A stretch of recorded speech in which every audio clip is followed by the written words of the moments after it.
In the last couple of lectures, we've been looking at how the political, social, and economic structure and conditions in Florence helped to cause and foster the Renaissance and humanism. And we're going to continue with that in this lecture by taking a brief look at the actual political history of Florence. Before we get into the political history, though, just to briefly review what we've seen already, we've seen that economically speaking, the depression which hit Florence and the rest of Europe in the mid-14th century caused a positive response, which actually produced the Renaissance and humanism.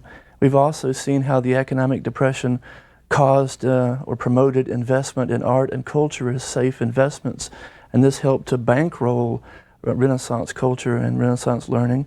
We've also seen how the money from the Florentine woolen industry and banking and also foreign commerce were part of the economic backbone of the Renaissance. And we've also seen how the governmental structure and political life in Florence caused a need for civic and political training, which led people back to the classics and which also promoted the growth of humanism and the Renaissance. What we're going to be looking at in this lecture is Florence's actual political history and relations with other Italian cities, and we'll look and see how that influenced the growth of the Renaissance and humanism in Florence, because the actual political history is quite influential in this process. But to understand really how it develops, we have to go back into the Middle Ages again and start there as far back as the 13th century, and we'll bring Florentine political history up into the late 15th century when the Medici basically lose power. So we'll start with medieval Florence. We'll go back to the 13th century. In 13th century Italy, the main political conflict, and it was really almost all pervasive throughout the whole peninsula, and it affected the rest of Europe as well, was a struggle between two political parties called the Guelphs and the Ghibellines.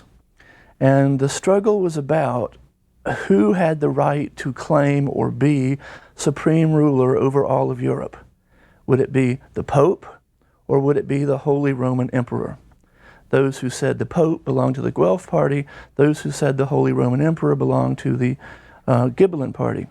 And in fact, both these parties had somewhat legitimate claims, or at least plausible claims, that their leader should be supreme ruler over all of Europe. For example, the Pope said, well, on the one hand, I'm God's representative on earth, and God is the ruler of everything, and therefore, as God's lieutenant on earth, I should be the main political ruler over all of Europe, which was an argument that many people accepted. The Pope also had a thing called the Donation of Constantine, which he very often brought out, and that was a very interesting document. It supposedly was a document written by the Roman Emperor Constantine at the time that Constantine moved the capital of Rome, the Roman Empire, from Rome itself over to the new city of Constantinople in Greece. And this document supposedly said that when Constantine left and went to Constantinople, he gave the Pope the right to be ruler over Western Europe. And so the Pope would always bring this out and say, look, right here, it's written down. I've been legally given the right to rule all Western Europe. Now, we know that later on, the Donation of Constantine is found out to be a fraud by Lorenzo Valla using the new humanist science of philology. But for many centuries, it was thought to be legitimate and was a very effective way the Pope was making his claim. The Holy Roman Emperor, of course, had his own legitimate claim to power. He was ruler over all of Germany. He claimed that his power over all of Europe came from the fact that he was the heir of the Roman emperor who had ruled all of Europe, and like the Roman emperor, he should rule all of Europe. And technically speaking, legally speaking, most of Italy was part of the Holy Roman Empire in the late Middle Ages, although the emperor didn't have a lot of control over most of the areas. The communes were becoming independent. The Pope had tremendous influence in the south. But the empire did extend into Italy, technically at least. And so there was this huge argument between these two parties, and it was very heated. Became more heated in the 11th century when the two parties, Pope and Emperor, became involved in what's known as the investiture struggle, which was a big fight over who had the right to appoint bishops in the church. And of course, whoever had the right to appoint bishops in the church could control the church. And you might think right now, well, this seems simple. The Pope's head of the church, right? So he should appoint the bishops. But by tradition, the emperor had appointed bishops in Germany. And he was unwilling to give this up, and the Pope was trying to make him give it up and take full control of the church. In the end, the Pope is actually successful in stopping what was known as lay investiture and getting control over most bishops. But it was an ugly, long, drawn-out political struggle that really dominated the Middle Ages. And we see this political struggle in Italy almost everywhere. In Italy, some cities belonged to the Guelph Party. Some cities belonged to the Ghibelline Party, and the cities would fight each other in battles over this issue. Inside individual cities, there would be Guelph political parties and Ghibelline political parties, and they would fight each other. And not just in elections. They would go out and fight in the streets, and there'd be real riots over these issues, and caused a significant breakdown of law and order in many cases. So it was a very controversial thing, and it varied as depending on where you are in Italy as to exactly what the minor issues were. In Florence, the control of the government tended to move back and forth between the Guelph and Ghibelline parties in the late Middle Ages, depending on circumstances. For example, in the year 1260, Florence loses a military battle known as the Battle of Monteperte to the city of Siena. Siena happens to be a Ghibelline city, so when Florence loses that battle, the Ghibelline party takes political control of the Florentine government for a period. But it doesn't last terribly long. By 1310, the Holy Roman Emperor, Henry VII, invades Italy with a very large army, but loses a number of battles to an alliance of Guelph towns. And as a result of this Guelph victory over the emperor, the Guelphs return to power in the government of Florence. So you see it really goes back and forth just depending on which way the prevailing winds are blowing, basically. The Guelphs stay in power in Florence until the 1340s. And in fact, Guelph control of the Florentine government turns out to be very profitable for Florence because during this control, the Pope gave to Florentine banking industry, Florentine banks, the complete right to be exclusive papal banker and papal tax collector. So, bank all the Pope's money and collect all his taxes. And this, of course, ended up it meant a lot of money. It meant an economic windfall for Florence. And there was, in fact, an economic boom in Florence between 1310, when the Guelphs take over, and 1338, when the Bardi and Peruzzi banks collapse and the Depression starts to come on. So that's kind of how things were going in Florence in the late Middle Ages. As we move into the 14th century and into the 15th century, the main trend in Florentine political history and government is a movement from a more democratic, a more popular regime to a more oligarchical regime.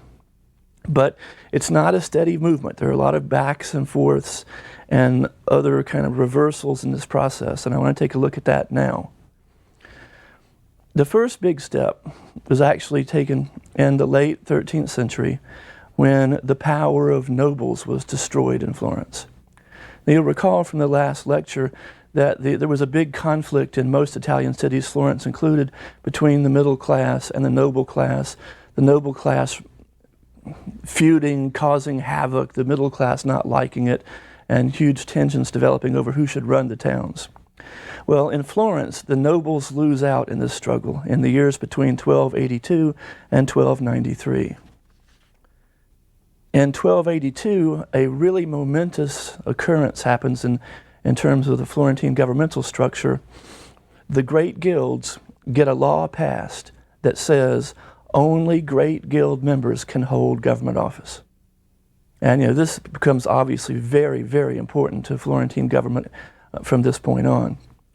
A few years later, in 1293, there's another law passed which says that nobles cannot belong to the guilds. And not that many nobles did belong to the guilds, but now, if you wanted to hold office, you had to be a guild member. And so this essentially meant that nobles couldn't hold office, and they couldn't really participate in commerce, although they didn't really much anyway. After 1293, the nobles leave Florence. many voluntarily, some not voluntarily. But the noble presence is gone. There is no nobility in Florence after that. Patricians become the ruling class, as we've seen in the last lecture. And these events were fairly typical for other Italian towns around the same time. In the 14th century, however, the Florentine government is not particularly stable. And there are a number of different problems which develop.